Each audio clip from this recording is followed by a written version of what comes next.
How's everyone doing today? I'm Jon Forster with the Society of Actuaries. We got a great guest today for the Society of Actuaries Professional Development Edge podcast. With me today, I got longtime actuarial executive, now the founder of Integral Edge Consulting. We got Mandy Geyer. How you doing today, Mandy? I'm good. I'm good. Thanks, John.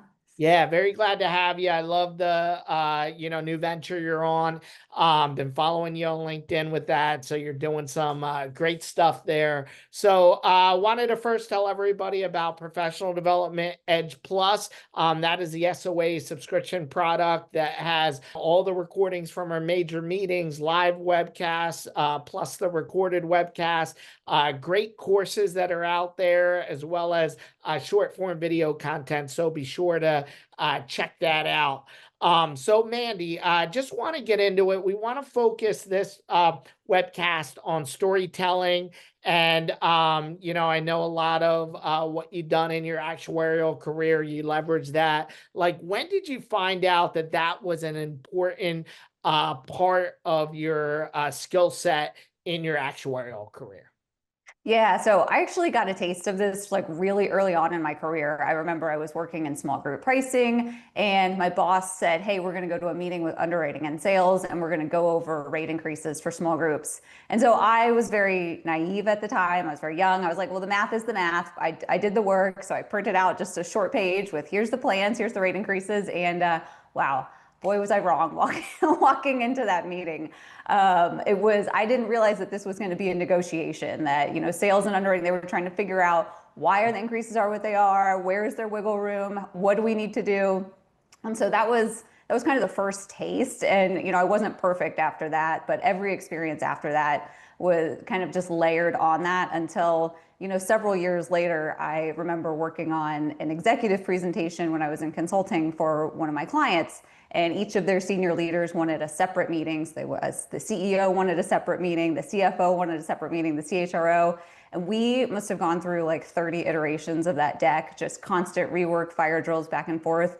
And that's when it kind of clicked for me that, hang on, I need to take a step back and I need to think about what is important to each of these people and how can we tell the story effectively. One, to make sure my client gets what they need and that the leaders get what they need, and two, kind of selfishly, so that I didn't have to continue doing fire drills and all of this rework over and over and over again. Yeah, and definitely knowing the differences between those different stakeholders is a big thing, right? Definitely the Yeah. CFO is going to have a different opinion than someone in sales would, and what they need and their level of what you're explaining to them needs to be a little bit differently. So let me ask you this: how do you make things you obviously have a strong background in presenting to multiple different types of people. How do you make it relatable to these non-technical audiences? What are some tips there? Yeah, so I think the first thing you can do is just start with the why and the so what, not the how. I think as actuaries, we tend to want to tell our story, right? We want to start with, hey, here's how I did the analysis, the assumptions I used, the story of the work that we did. But that's not what our stakeholders want. They want their story. So we need to tell their story in a way that meets them where they're at, with their context, their pressures, their priorities, and just understanding, their perspective when we tell the story. I would also say we just need to keep the materials short and focused, especially if you're speaking with executives. They have, pretty limited attention spans, and that's not because they don't care. It's just because they have 100 other things going on and different priorities. So you got to keep it concise so that they get the information that they need quickly.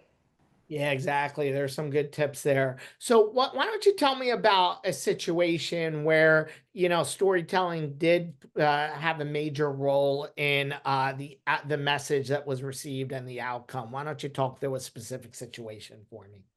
Yeah, so one of my favorite examples actually came from something that was really simple and something I did really last minute. When I was in consulting, I had a client we were working with, again, kind of those year-end conversations, kind of getting executives prepared for the next year, letting them know what the budget is, what the changes are. And as we were preparing, the client had really good trend. They had managed their trend really well for the last few years, but we didn't want to just walk in and say, hey, is another 2.5%, 3% increase. We really wanted to highlight how good that was so that the executives understood. So we built a very simple chart just that showed their actual trend over the last several years.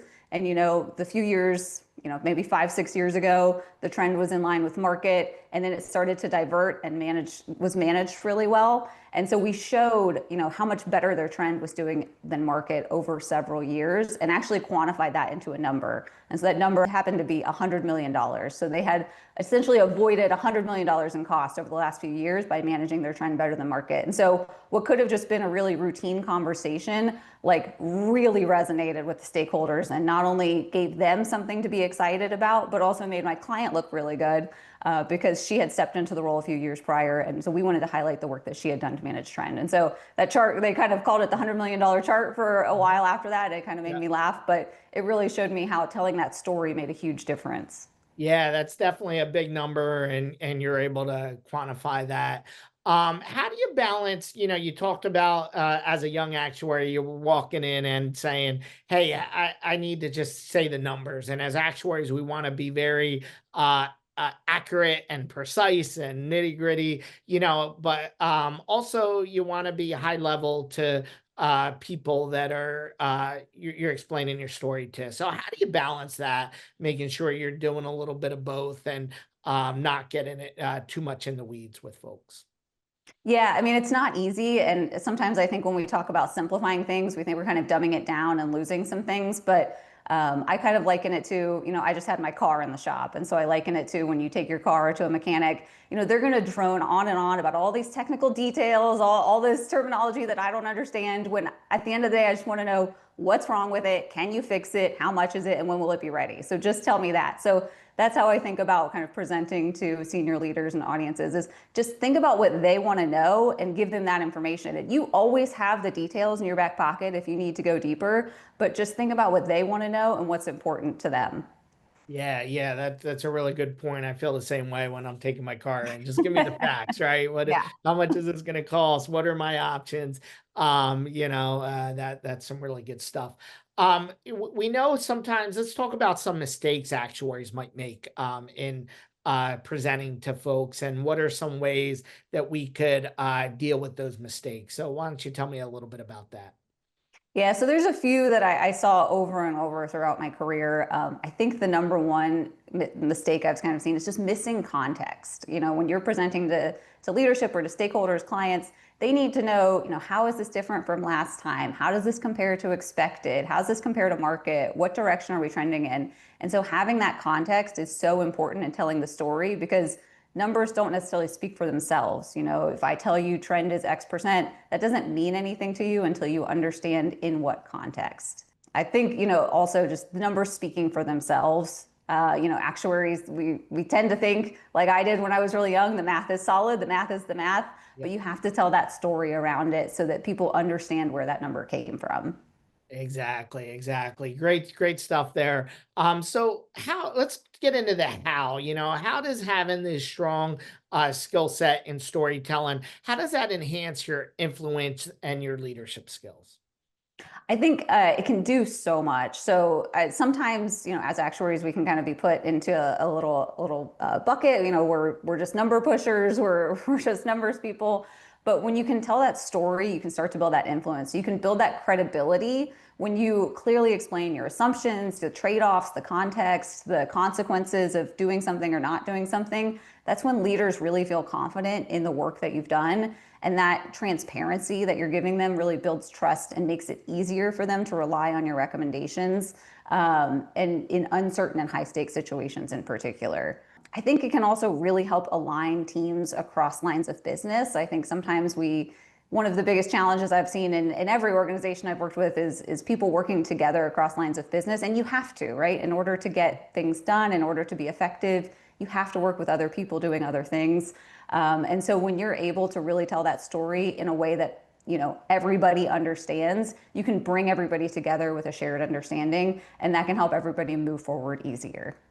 Yeah, very, very good. So let's talk about, we'll finish with this. Actuaries are known as being very technical, and they do have that technical knowledge. What advice would you have for actuaries that want to build these leadership skills? Where these storytelling skills, where should they go? What should they do?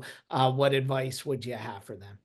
Yeah, absolutely. So I think, one, there's a ton of great resources out there, whether it's through the SOA, there's tons of books and podcasts and TED Talks. So you can always find something new, but invest that time in communication, not just analysis. I think we spend a lot of time as actuaries investing in studying for exams and learning technical skills and learning how to code. But you also need to spend time, learning that skill because it is a muscle you have to practice, right? It's not something that necessarily comes naturally to us. I mean, especially as actuaries, I would never have guessed that I would be in this position and that this would be the thing that I care about and am passionate about. But just take that time and invest in that communication, invest in those storytelling skills. And just learn to ask great questions. So the more you ask questions, the more curious you are, the more you'll start to understand different people's perspectives. And that's what's really going to help you tell a great story. When you understand where other people are coming from, what's important to them, that's going to help you communicate more effectively and be a better storyteller. Yeah, I agree with that. I think just knowing the opposite side, what questions are they going to ask is very key, and practicing it and yeah, like you said, finding these resources. So great having you on, Mandy. This has been a great discussion. Hope everyone enjoys it, and be sure to find more content on influence and storytelling on Professional Development Edge Plus, and continue to follow the Professional Development Edge Plus podcast. Thanks a lot, everybody, and have a great day. The views and opinions expressed in Society of Actuaries podcasts are those of the speakers or authors and do not necessarily reflect the views of their employers or the SOA. The opinions expressed should not be construed as legal or professional advice and are provided for educational purposes only. Please see the terms of use on SOA.org for more information.